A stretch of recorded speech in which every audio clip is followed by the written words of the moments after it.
Good evening, everybody. I'm Danny Rodriguez. After Reggie Bush decided he would return his 2005 Heisman Trophy, the Heisman Trophy Committee said Wednesday that the award would be vacated.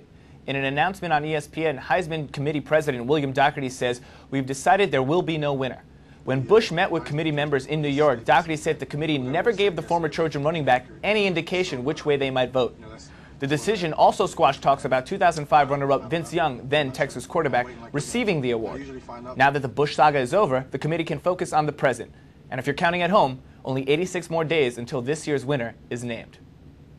With catcher Jorge Posada day-to-day with concussion-like symptoms and Baltimore trying to secure their first sweep in the Bronx since 1986, manager Joe Girardi is hoping his team can channel out the negative and finish up a 10-game homestand on a winning note.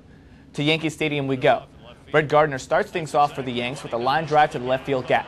Curtis Granderson comes around to score. A good relay throw from the outfield gets the speedy Gardner at third base. Nonetheless, Yankees on top 1-0. Now coming into the game, Baltimore catcher Matt Wieters was batting .438 for the month of September, and his hot hitting would continue. A two-run home run the opposite way off Ivan Nova puts the O's on top 2-1. Fast forwarding to the ninth inning, Nick Swisher at the plate with the runner on. Yankees down 1. Let's listen to Michael Kay of the Yes Network as he calls the action.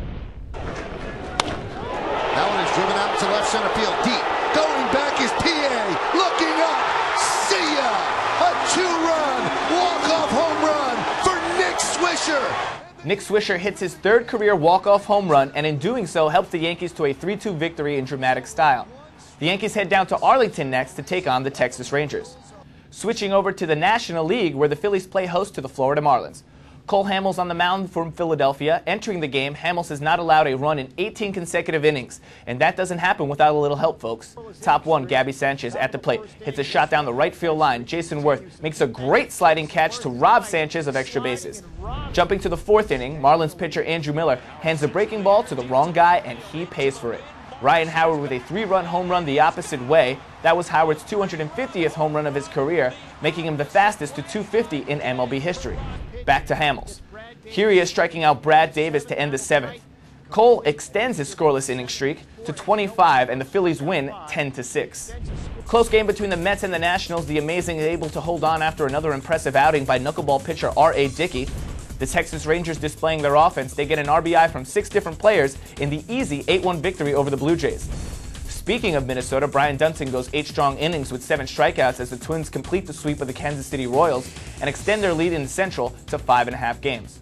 On a very scary note, New England Patriots quarterback Tom Brady was involved in a car accident earlier this morning.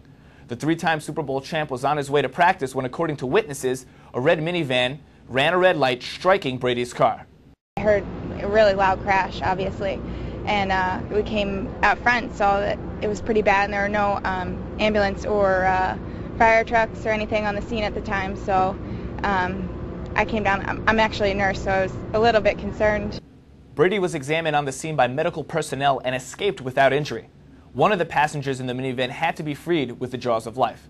And coming up tonight at 11, I will preview the upcoming NFL season. We'll dissect every major move this offseason, and I'll make my Super Bowl predictions. That's it for sports. Back to you, Scott.